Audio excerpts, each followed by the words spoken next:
തദ്ദേശ തെരഞ്ഞെടുപ്പിൽ കൊച്ചി കോർപ്പറേഷനിൽ വെള്ളക്കെട്ടും തകർന്ന റോഡുകളും പ്രധാന ചർച്ചാ വിഷയങ്ങളാവുകയാണ്.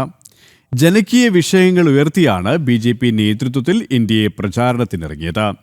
റോഡ്, വെള്ളക്കെട്ട് വിഷയങ്ങൾ ചൂണ്ടിക്കാട്ടി LDF, UDF മുന്നണികളെ തുറന്നുകാട്ടി പ്രചാരണ രംഗത്ത് സജീവമാവുകയാണ് 10ാം ഡിവിഷൻ രവിപുരത്തെ NDA സ്ഥാനാർത്ഥി CG രാജഗോപാൽ.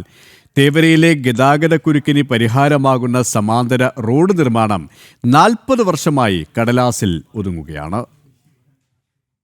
കൊച്ചിയുടെ അഭിമാനമായ കൊച്ചിൻ ഷിപ്പ്യാർഡ് ഉൾപ്പെടെ ഉൾക്കൊള്ളുന്നതാണ് ഡിവിഷന്റെ ഭാഗമായി മാറിയ തേവര പെരുമാനൂരിലടക്കം ജനകീയ വിഷയങ്ങൾ നിരവധിയാണ്. ചെറിയ മഴയിൽ വെള്ളക്കെട്ടിലാകുന്ന ഇടുങ്ങിയ റോഡുകൾ, LDF പ്രതിനിധീകരിക്കുന്ന ഡിവിഷനിൽ തെരുവുവിളക്കുകൾ പോലുമില്ലാത്ത സ്ഥിതി ചൂണ്ടിക്കാട്ടുകയാണ് NDA സ്ഥാനാർത്ഥി CG രാജഗോപാൽ. ഈ വാർഡിൽ വന്നപ്പോൾ ഈ യാത്ര ഇപ്പോൾ കൽപ്പക ലൈനിൽ ഞാൻ നിൽക്കുന്നത് കാണുന്ന കാഴ്ച വാസ്തവത്തിൽ ഏതൊരു മലയാളിക്കും ഏതൊരു കൊച്ചിക്കാരനും നാണക്കേടുണ്ടാകുന്നത്. സ്ട്രീറ്റ് ലൈറ്റ് ഇല്ല. റോഡ് ഞാനിപ്പോൾ നിൽക്കുന്നത് തന്നെ ഒരു 2 അടി കുഴിയിലാണ്. അപ്പോൾ ആളുകൾക്ക് വെള്ളക്കെട്ട് വരുമ്പോൾ വലിയ പ്രശ്നം, കൊച്ചിയെ ബാധിക്കുന്ന വലിയ പ്രശ്നത്തിൻ്റെ അതിരൂക്ഷമായ പ്രശ്നം. കുടിവെള്ളം നന്നായിട്ട് കിട്ടാത്തത്, റോഡ് തകർന്ന റോഡ്, വഴികളാണെങ്കിൽ ഇടവഴികൾ. തേവരയിലെ ഗതാഗതക്കുരുക്കിന് പരിഹാരമാകുന്ന സമാന്തര റോഡും 40 വർഷമായി വാഗ്ദാനങ്ങളിലാണ്.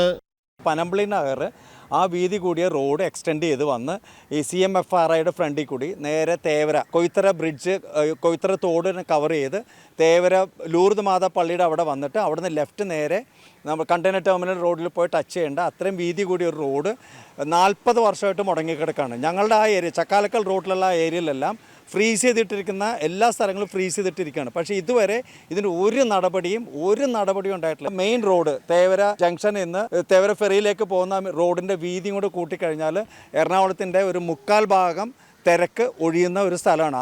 അടിസ്ഥാന പ്രശ്നങ്ങൾക്ക് പോലും ഇടതു വലതു മുന്നണികൾ പ്രതിനിധീകരിക്കുന്ന ഡിവിഷനുകളിൽ പരിഹാരമില്ല. ജനം, കൊച്ചി.